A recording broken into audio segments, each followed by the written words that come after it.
Opa! E aí, pessoal, beleza?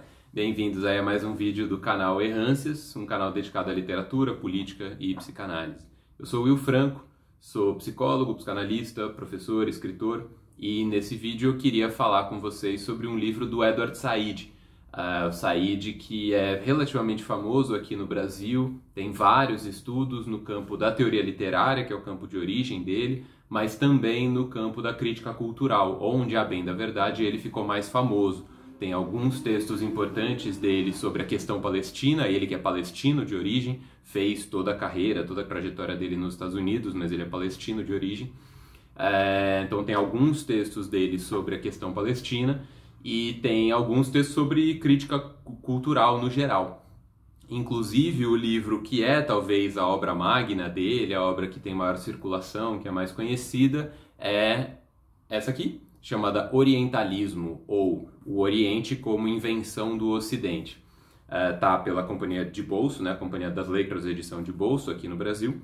E é um texto de crítica cultural, acima de tudo. Tem uma incursão forte na literatura, então ele trabalha como um teórico literário, que, como eu disse, é o campo de origem dele, em termos de formação, mas é um texto muito forte nesse contexto da crítica cultural. E tem uma vocação política importante. Ali o Said vai defender esse argumento de que o Oriente, como uma ideia, vem originalmente da Europa como uma forma de oposição. O contexto de desenvolvimento das ideias que a gente associa com o Oriente e o estudo sistemático do Oriente como um objeto vem da iniciativa dos europeus em busca de um entendimento das melhores estratégias de estabelecimento e progressão imperial deles, né? Os principais países ali da Europa na época tinham uma pretensão imperialista muito claramente colocada. E aí, então, o argumento dele passa um pouco por aí, pela definição do outro, e a partir do outro, uma definição da vocação atribuída a si próprio. No caso, os europeus atribuindo uma certa função a si mesmos. Então, é um estudo sobre alteridade também, né? Políticas da alteridade, um tema que é bastante estudado no campo dos psicanalistas que se interessam por fenômenos culturais. Agora, o livro que eu queria comentar com vocês, curiosamente, não é esse de que eu estou falando até agora. É um outro, que é esse aqui. Ele não está editado no Brasil, então eu tenho essa edição em inglês, que é a que eu consegui. Ele chama Beginnings, Intention and Method. Eu não sei se vai dar para ler, deixa eu ver se eu acerto. Ah, sim. Beginnings, Intention and Method. Ou seja, começos, intenção e método. O Said desenvolveu esse livro antes desses que fizeram ele mais famoso. Na verdade, até onde eu sei, o primeiro livro publicado por ele. As pesquisas aconteceram na segunda metade dos anos 60, ele foi publicado no comecinho dos anos 70. E aqui o Said trabalha muito como um teórico literário, plenamente inserido no campo dos debates de ciências humanas que estavam acontecendo naquela época. E é muito curioso ver o Said plenamente imerso nesses acontecimentos que a gente só conhece um pouco olhando pelo retrovisor ou olhando pela França, que são esses acontecimentos da reta final dos anos 60.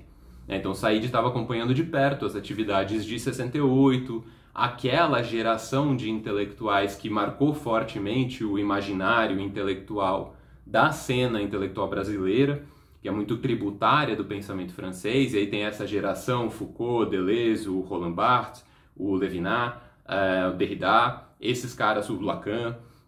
Esses caras todos o Said estava acompanhando de perto, ainda que tivesse o Canal da Mancha entre eles, o que dá uma conotação interessante. Bom, tem todo o Atlântico também, aí eu falando como se eu estivesse na Inglaterra. Tava ele ali nos Estados Unidos, então tinha toda uma distância entre eles, apesar disso ele acompanhava muito de perto.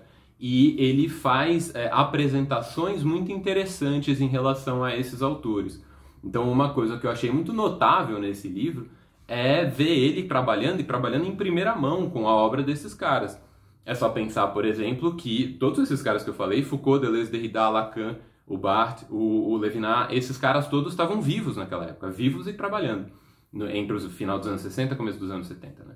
E o Said, nesse livro Beginnings, que eu mencionei para vocês, mostrei, ele discute a obra desses caras em curso, em andamento, assim, ele está discutindo com eles meio assim, de igual para igual, vamos dizer assim, ainda que num outro lugar.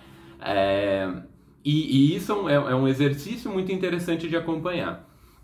Agora, não bastasse isso, tem essa dimensão do argumento central do texto também, que eu acho muito interessante, porque o objeto é um objeto muito curioso, né? Esse livro fala sobre o quê? Fala sobre começos. Começo do quê? Basicamente, começo de aventuras intelectuais. Ele fala sobre como a gente desenha as incursões intelectuais a partir de um ponto de origem, um ponto de início.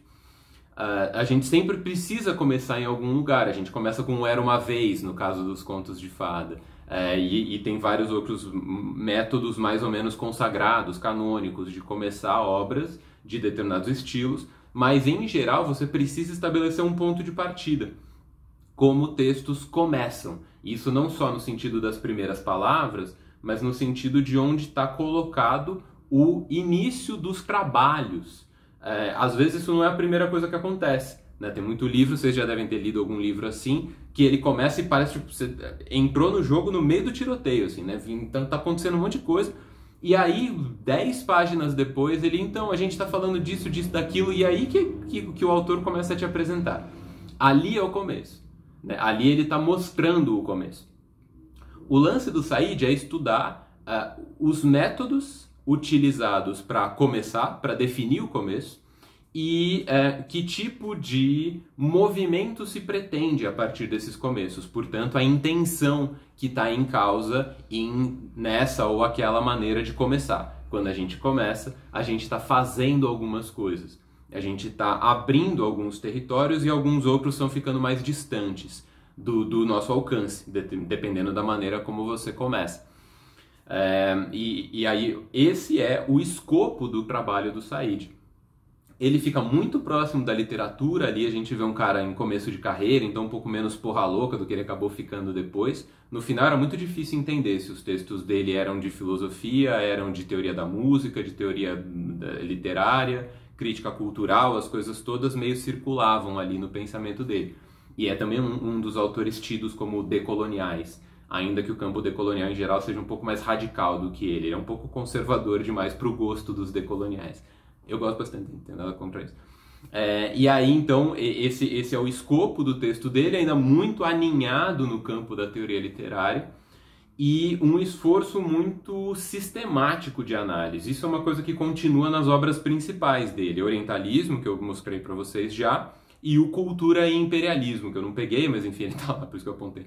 Que também foi editado pela Companhia de Bolso. Esse aqui que eu mostrei, ele saiu pela Companhia das Letras na edição de bolso, que eles chamam de Companhia de Bolso. O Cultura e Imperialismo saiu por essa mesma editora. E nesses dois livros, tanto o Orientalismo quanto o Cultura e Imperialismo, você vê uma capacidade de análise minuciosa do Said. Então, ainda que o objeto dele seja gigantesco, cubra séculos, países e tradições intelectuais diversas, ele às vezes mergulha em alguns temas e aí você vê que o cara consegue focar. E isso eu acho muito meritório da obra do Said. Ele consegue fazer uns trabalhos super malucos na montagem, mas de vez em quando ele também encasqueta com algum tema que é importante para o movimento dele, e ele fica ali devagarzinho e vai chavando o tema e vai mexendo para conseguir abrir o campo. No Beginnings, que é esse livro que eu amo, ele faz muito isso. Então ele pega alguns temas, então tem 50 páginas sobre interpretação dos sonhos do Freud. Se eu for ver a interpretação dos sonhos, tem quase 1000 páginas, então não é tanto assim, mas ainda assim é um trabalho muito meticuloso de análise. E aí ele pega umas linhas de força, e aí ele vem para cá, e ele vai para lá. É um trabalho muito interessante a leitura que ele faz na interpretação dos sonhos. Ele faz coisas semelhantes em relação ao que hoje em dia a gente chama de primeiro Foucault, que é o Foucault que vai até 1971, mais ou menos. E é exatamente nessa época que o Said está escrevendo, né, esse livro dele aqui, o Beginnings. Então ele estuda o tal do primeiro Foucault, ele estuda um período importante do Lacan, eu não sei as datações, mas eu sei que ele pega um período importante do Lacan também, e aí ainda faz umas menções a alguns outros autores que claramente ele mergulha menos. O Derrida, ele com uma certa preguiça, claramente não vai muito com a cara do Derrida. O Barthes também, ele estuda um pouquinho, mas é uma menção breve, Levinas também. E isso para fazer um panorama desses autores. Por que ele faz um estudo tão detido desses autores franceses contemporâneos a ele? Porque no entendimento dele, eles são aqueles que avançam um certo jeito novo de olhar para os começos como tema. Eles um pouco abolem a figura da origem. A questão não é tanto a origem. Isso o próprio Freud já tinha feito, mas eles levam isso muito adiante. E aí a questão não é exatamente o ponto de origem. A questão são as linhas de força que você consegue pôr em movimento. Então é como se eles tentassem abolir a origem. Não é que o texto deles começa do meio, mas é que o texto deles faz um esforço explícito, deliberado, de desmontar a figura do começo enquanto origem. Para quem leu o livro mais recente meu, que chama Os Lugares da Psicanálise na Clínica e na Cultura, eu faço essa mesma coisa. E deliberadamente até cito esses caras. Curiosamente, eu não tinha lido o livro do Said naquela época que eu escrevi, né, o Lugares, que é esse livro meu aí que eu mencionei.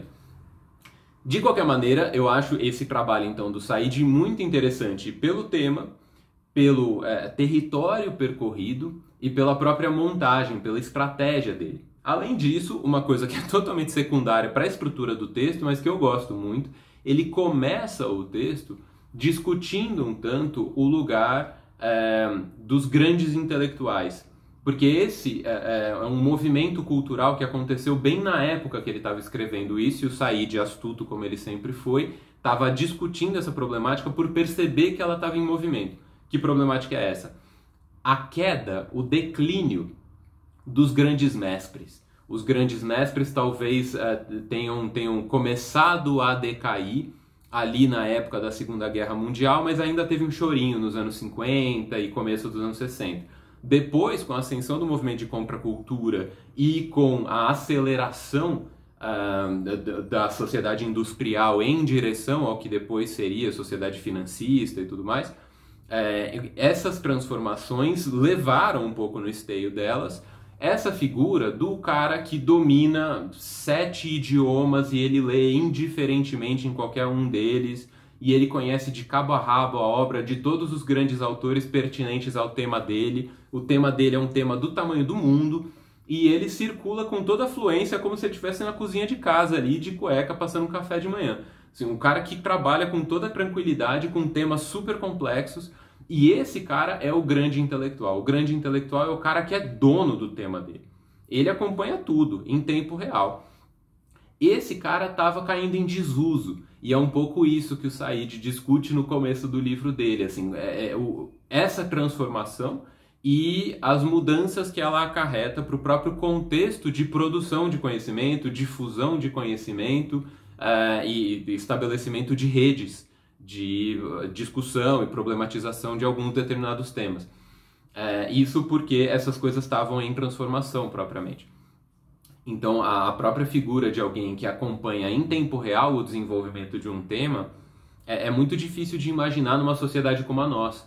Uma sociedade em que tem pessoas no mundo inteiro trabalhando o tema, você a princípio teria acesso a essas coisas todas, está todo mundo produzindo conhecimento de ponta de alguma maneira. Então, o tema dos grandes impérios, que é um tema que interessou o Said por muitos anos, ele é um tanto relacionado com esse tema dos grandes intelectuais. Porque o grande intelectual, no fim das contas, é um sujeito que precisa sentar num ponto a partir de onde ele enxerga o campo inteiro. Não deixa de ter uma certa pretensão ali, imperialista, não necessariamente no sentido de dominar os outros, mas no sentido de se colocar no centro de referência, a partir de onde o campo se estrutura. Esse movimento estava em transformação, então a gente assiste no relato do Said a desmontagem da figura do grande intelectual. Curiosamente, Said cita livros em vários idiomas e ele conhece os campos consagrados de referências bibliográficas de inúmeras áreas que são direta ou indiretamente relacionadas aos temas de estudo dele. Ou seja, apesar de Said mostrar claramente os motivos por que a figura do grande intelectual estaria em declínio, em algum outro ângulo a gente pode enxergar o próprio Said como um grande intelectual. E eu acho isso super interessante, não me parece que a gente tenha que resolver isso como se fosse uma contradição, como se ele fosse contraditório, não me parece o caso. Parece que ele aponta bem para uma problemática que não é por acaso que interessa a ele. Interessa a ele porque ele tem essas figuras em alta conta, a ponto de querer entender exatamente como funciona. Tem um tanto de crítica aí, mas também tem um tanto de tentar pôr em movimento. talvez então o Said seja não exatamente o crítico, o cara que quer derrubar os grandes intelectuais, mas o cara que quer renovar a ideia do que o grande intelectual significa para a sociedade e com a qual ele interage. Daí, inclusive, a gente consegue entender um pouco melhor uma coisa que foi muito discutida na época que aconteceu, que foi o Said mais velho, já para os anos 2000 ali, apareceu, né, foi fotografado participando de uma situação em que palestinos estavam jogando pedras contra um posto de observação ou um tanque, eu não sei exatamente o que era, das forças israelenses de ocupação de um território. E ele foi muito questionado naquela época por que ele fez isso e se ele não acreditava mais nas ideias, se ele tinha passado para ação. E o ponto dele sempre foi, cara, eu não preciso desistir de uma coisa para entender que a outra tem seu lugar de ser. Essa resistência, dessa maneira que ela funciona, tem lá seu lugar numa sociedade como essa, num contexto como esse, no contexto do conflito Israel-Palestina. A resistência do povo local, usando o que eles encontrassem ao redor deles, fazia parte do que era necessário fazer ali. E aí eu acho que entra então essa questão da mobilidade da figura, né? E acho que o Said então encampa esse projeto tanto enquanto um exemplo, eu acho que ele é uma figura exemplar nesse sentido, mas também enquanto um pensador dessa problemática. E nesse sentido, então, esse é o último ponto que eu queria dizer para fazer aqui a minha apresentação desse livro, que chama Beginnings, Intention and Method, do Said, infelizmente ainda não disponível em português brasileiro, nenhuma editora brasileira comprou a causa, não sei porquê, porque é um belíssimo livro que eu recomendo fortemente. Conseguiu achar? Não perca a oportunidade, porque vale a leitura, tá bom? A gente se fala, gente. Um abraço.